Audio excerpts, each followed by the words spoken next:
आप गलत बोल के अपने स्टूडेंट के पास इतना फाइन क्यों कह रहे हैं आप लोग?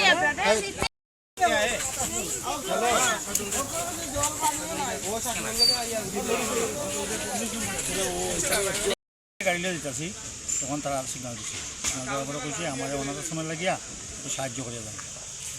আমি বললাম আমার একটা কাগজ দিচ্ছে ব্যাপারে অনেক মানুষের সই করা আছে এটার মধ্যে 500 200 10 টাকা 20 টাকা সই করা আছে। তা আমি 19 নম্বর একটা কাগজে সই করছি 50 টাকা আমি নিজে 50 টাকা দিয়া করি অনাথ সময় কইছে সবরও ইয়ে আছে যা 50 টাকা আমি দিয়ে দিচ্ছি কখন এখানে দেখতে মানে আপনার কোনো অভিযোগ নেই? না না, আপনি নিজের থেকে টাকাটা? আমি নিজের থেকে দিচ্ছি। মানে অনাথ আশ্রম কইছে সবু অনাথ আশ্রম বৃদ্ধাশ্রমে হেল্প করে। হ্যাঁ আমার কাছে যা দিয়া তারা আটকাইছে কারা? আটকাইছি তো এখন আমি হ্যাঁ ঘুরিয়ে দেখছি তারা আটকাইছে কলেজ স্টুডেন্ট তারা আটকাইছে। আপনার কি নাম? সজল দেব, সাউথ উদাবার। इसने कुछ मदद नहीं किया, हमने बोला कुछ मदद कर दो आपकी तरफ से जो ईश्वर आपको दे, इसने कुछ हेल्प नहीं किया। इसने बोला कि यहाँ पे मदद मत मांगो, इसको प्रॉब्लम हो रही तो हम नहीं मांगेंगे, हम चले जाएंगे। आप कहाँ से आए हैं? राजस्थान राजस्थान। तो राजस्थान से यहाँ क्यों आए हैं? किस का मदद मांग रहे हैं? पद पड़ गया जब भी आना पड़ा, शौक से तो कोई नहीं आता है। आप ही बताओ कर दो कुछ मदद, या तो नहीं तो ले जाओ तो बड़ा कहाँ पे भी। कितने लोग आए हैं? मुंडा मारते हैं 9-8 जने।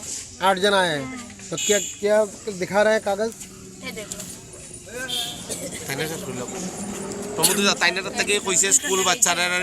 अभी कितना रुपया कलेक्शन किया है सर? नहीं वो यहाँ पे किसी ने हेल्प नहीं किया, 10-20 रुपए दिए, 50-100 रुपए बस, और कुछ नहीं दिया है। अभी तो आए यहाँ पे। तो राजस्थान से यहाँ क्यों आए हैं? घर आपकी विलेज में। क्या नाम है तुम्हारा? हमारा नाम आरती राय।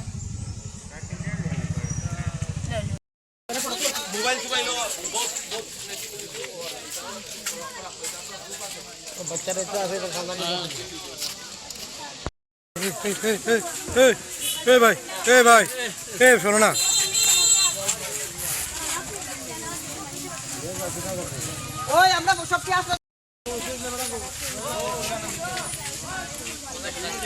কিছুদিন যাবৎ রাজস্থান থেকে 8 জন টিম উত্তর ত্রিপুরা জেলার নানান প্রান্তে অযথা তারা কালেকশন করছে। প্রত্যেকটি স্কুল ক্যানভাস এবং কলেজের সামনে দাঁড়িয়ে ছাত্রছাত্রীদের কাছ থেকে স্টুডেন্টদের হেল্পিং বলে তারা কালেকশন করছে।